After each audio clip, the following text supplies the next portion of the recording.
Es noteikti ietu ievērojami spēcīgākus soļus, jo pensiju sistēmā Zivtiņa kungs ļoti pašā sākumā pateica ļoti labu vienu lietu. Latvijā no 10 miljārdiem tiek ieguldīti 8%.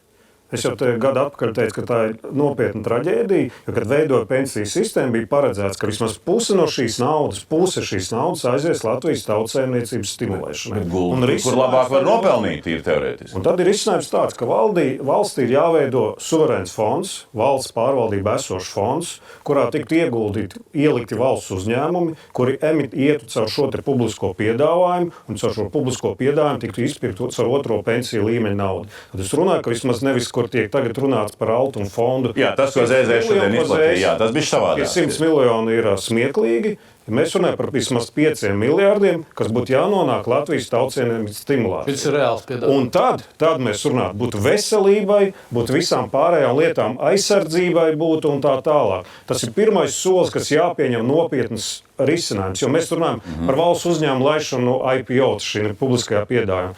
Vakardien mēs klausījāmies te vienu uzņēmumu, un tur vadītājs saka, es neesmu drošs, varbūt tur ir riski, es nezinu. Tās lietas nedara, nesmīdiniet tautu. Bet, ja jūs uztaisat lielu valsts uzņēmumu fondu, kur ieliek otro pensiju līmeni, tad tā ir atbilde. Par trešo līmeni esmu teicis, ka stimulācija būtu tāda, ka mums ir Brīvo arotbiedrības savienība.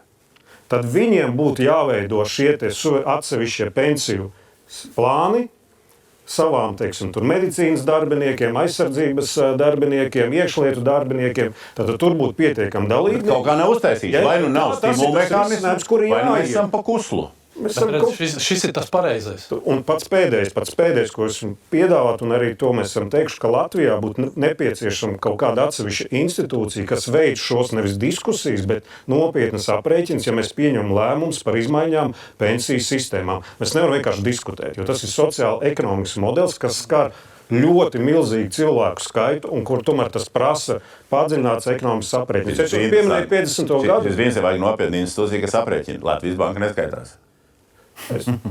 Tā sanāca. Latvijas bankas nav to darījusi.